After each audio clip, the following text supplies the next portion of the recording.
Bonjour à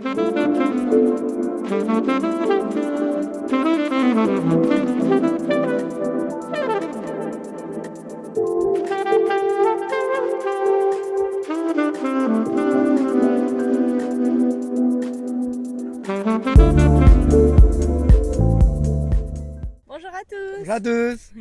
Voilà, on est à Pornichet pour la deuxième course de la saison, la Pornichet Select. Tout à fait, on est arrivé ce matin de convoyage, après un convoyage de nuit qui était magnifique sous la lune des étoiles, c'était trop beau. Et du coup, cette course, c'est 300 000 en solitaire. C'est la première course que Benoît avait fait en solitaire sur notre bateau l'année dernière. Et puis, c'est la première course en solitaire de la saison aussi. Donc je l'avais remporté l'année dernière, donc ça c'était quand même un gros highlight. La Select pour moi c'est une course assez importante puisque c'est une des premières courses du circuit mini qui a été faite. Et voilà, donc on annonce 300 000 de conditions variées, il va y avoir des zones de transition, il va y avoir du reaching, du portant, il va y avoir du vent faible, du vent plutôt fort. Je pense que ça va être très intéressant à suivre. Je pense que le bateau qui va remporter, ça va être un bateau qui va être assez complet au final. Donc ça va être vraiment super. J'ai hyper hâte d'aller me mesurer. On n'a pas encore vraiment commencé à travailler la météo parce qu'on est à J-2, J-3. Donc c'est encore un peu tôt. On regarde quand même un petit peu les différentes options. Mais voilà. Donc la classe mini est une classe très très hétéroclite. Et donc on s'est dit que ce serait intéressant de vous montrer aujourd'hui deux profils différents qu'on vous laisse découvrir.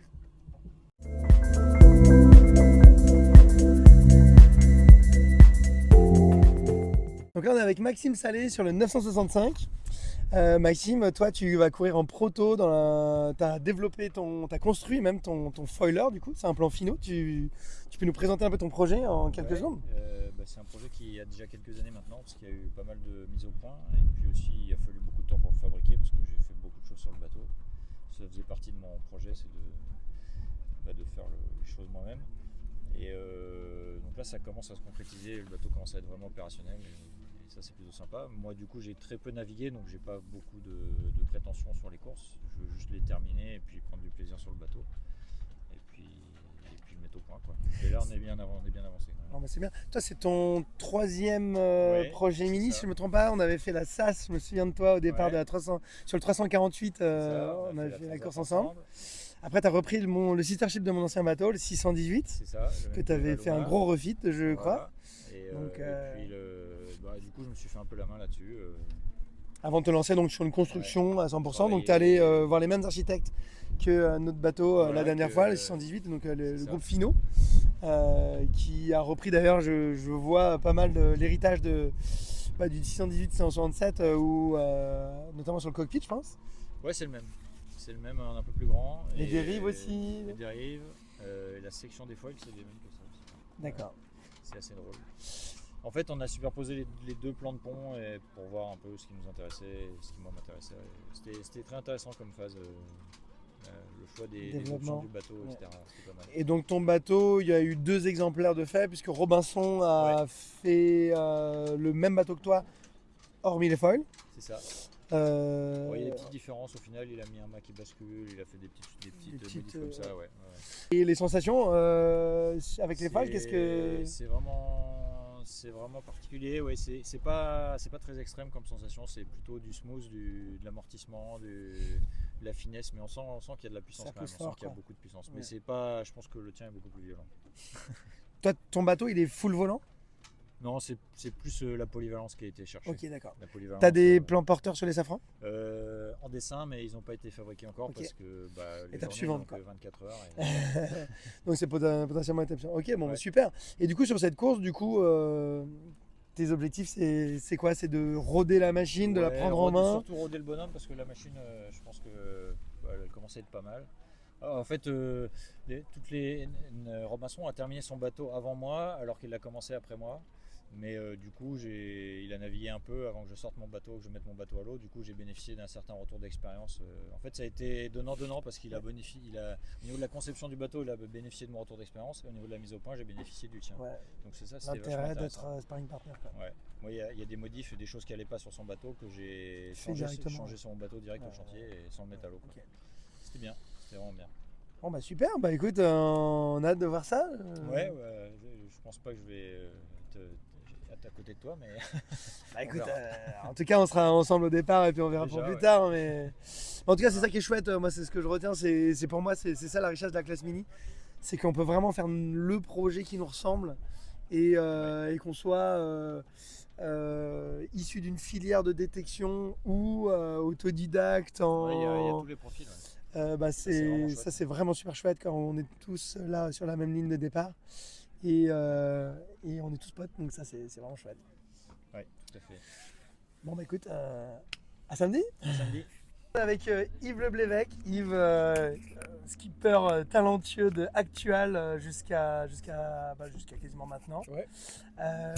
Toi t'es connu, reconnu dans la classe parce que tu as gagné la Transat sur le 624 en 2007. Oui. Oui, donc tu nous disais à l'instant que tu avais participé à la première Select en C'est 2001. ça, ouais. En fait, moi, quand j'ai démarré un projet mini, j'avais acheté un proto. À l'époque, c'était le 151. 151, je m'en souviens très bien, plan finaux. Et en 2001. Point mariage, non? C'était juste Actual. Enfin, point mariage, c'était en 2005. Mais Ok. j'avais déjà. J'ai pris le départ de la Select 2001, donc la première édition. Moi, c'était ma première course mini, première course en solo, tout ce que tu veux. En 2001, et c'était la Select, et c'était la première édition de la Select à Pornichet. C'était le début des courses qualificatives, tu vois, les qualifs, j'étais parmi les premiers à avoir fait la qualif hors course. D'où le nom, la Select. Et la Select, d'où le nom de la Select. Sélectionner les candidats à voilà. Transat. Et puis depuis, depuis l'eau a coulé sous les ponts, tu vois, je suis venu avec Gatien là, de la Trinité-sur-Mer, qui navigue aussi sur ATM. Et quand je lui ai dit ça sur la route, il me dit bah ouais, moi je suis né en 2001.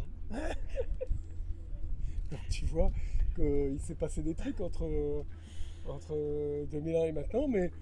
Ça te fait quoi de revenir du coup sur un bateau qui est différent? T'as un TM, donc un bateau de série qui. Est-ce qu'il est déjà série? Il vient de passer série après la SAS, c'est ça? Ouais, il est bateau de série. Donc c'est un projet un peu différent du projet que tu avais alors. Ah bah, en fait, la façon d'aborder le projet est complètement différente. Autant en 2001, c'était pour moi c'était la découverte de la course au large, et puis j'étais dans une projection de transat. Voilà, l'objectif était de me faire une transat en solo. Moi, j'étais un bleu de la course au large, et que là aujourd'hui, mon objectif il est de faire un one shot, une course. Et pour ça, le bateau de série, il y a un côté plug and play qui est vachement adapté. Donc je me suis tapé dans la main avec Gérard, le propriétaire du Ferry, qui, moyennant un petit coup de main, un petit soutien sur deux, trois bricoles matérielles, me met le bateau à dispo pendant la Select. Bon, et du coup, tu as retrouvé des sensations similaires ou Alors, le fait d'avoir fait de l'ultime à 45 nœuds t'as alors, blasé du coup, pas du tout. Alors, ça, je pense qu'avant de me blaser sur un bateau, il faut y aller. Mais par contre, moi, je suis impressionné. C'est la première fois que je navigue sur un SCO vraiment là, de façon assidue, parce que du coup, j'ai fait quand même quelques entraînements à Orlabay, à la Trinité-sur-Mer. Et les bateaux sont impressionnants de stabilité, de vitesse confortable. Ça change la vie. Ouais, c'est vraiment impressionnant. Alors, on n'est pas dans les foils, mais on est quand même dans une dimension de mini. On a l'impression de faire du mini sur un bateau de 8 mètres. Quoi. Donc je confirme. ça change quand même énormément les choses. Bon, ça reste un proto avec un bateau qui est un peu mou, qui est avec des limites, mais en performance pure. Je pense que je tourne autour du 151 avec lequel, qui était un super proto Top Gun de l'époque. C'était les derniers bateaux à quai fixe. Moi, je me battais contre les bateaux à quai basculante. L'innovation du moment, c'était la quille basculante, et il y avait des allures où j'avais énormément de mal. Alors, quel est ton regard, toi, après 25 ans sur la classe mini? Comment tu l'as vu évoluer? En fait, j'ai jamais vraiment lâché la classe mini parce que j'ai été pas mal d'années administrateur de la classe. Puis directeur de course. Puis je suis directeur de course, donc j'ai une casquette de direction de course. Hein. C'est pas mon métier, c'est pas mon activité principale, mais je fais ça sur pas mal d'épreuves. J'ai monté et j'anime encore aujourd'hui la Mini en Mai, qui est un rendez-vous assez incontournable du qui est le suivant dans la saison. J'assure la direction de course. J'assure aussi la direction de course de la Plastimo Lorient Mini depuis quelques années. Donc les clients, les ministres, Tu les la connais. population mini, et je les connais. Alors il y a beaucoup de turnover, hein, ça tourne beaucoup, mais je vois à peu près. Alors, évidemment, ça évolue, ça devient plus sérieux, plus sérieux, ça vit avec son époque, quoi, hein, donc, mais les fondamentaux sont toujours là, hein. Faire du mini aujourd'hui, ça reste vachement engagé. À la fois de monter le projet, de tenir le projet, de mener en parallèle une vie professionnelle, une vie de famille. Un projet mini, c'est hyper compliqué. Quand on fait que ça, c'est compliqué parce qu'il faut vivre aussi. Enfin, c'est vraiment des projets complets. Et puis ça, c'est pour la partie gestion de projet. Et puis pour la partie navigation, tu es tout seul sur un bateau de 6,50 m, quelles que soient les conditions. C'est une navigation engagée, c'est pas à la portée, c'est pas anodin, c'est pas à la portée de n'importe qui, et que tous ceux qui le font, ils le font, quoi, hein. Et quel que soit leur niveau, quel que soit leur niveau de cuillère d'argent qu'ils ont, qu'on peut imaginer que c'est ça, ils sont quand même tout seuls sur leur bateau et ils y vont. Et moi, ça, c'est respect. Et quoi qu'il arrive, c'est assez passionnant de côtoyer des gens comme ça. Et puis pour comme tu le disais, évoluer dans d'autres univers de la course au large, il y a quelque chose quand même qui est très clair dans la classe mini, c'est qu'il y a un enthousiasme, il y a un plaisir d'être là, il y a un plaisir partagé qu'on ne retrouve pas dans d'autres classes. Et moi, ça me manque. C'est une des raisons de ton retour. Que dans certaines classes dans lesquelles j'évolue, il y a des discussions où tu te demandes où est le plaisir. Des gens qui mènent les projets ou qui naviguent. Tu vois, alors, évidemment, on est dans un univers professionnel, évidemment, il ne faut pas se laisser faire, évidemment, il y a des tas de bonnes raisons. Mais toujours est-il que le moteur passion, pour moi, il est toujours là et j'aime bien qu'il puisse s'exprimer librement. Ouais, je trouve que tu as très bien résumé. Je partage ton point de vue. Moi, je prends un plaisir fou à revenir sur le mini. C'est simple et à la fois complexe. Et c'est ce qui fait la beauté de l'exercice, quoi. Ouais, puis c'est hyper. La régate, tu vois, là, j'arrive. Bon, j'ai un passé de coureur au large, de régatier et tout, mais je me fais aucune illusion sur le classement. Il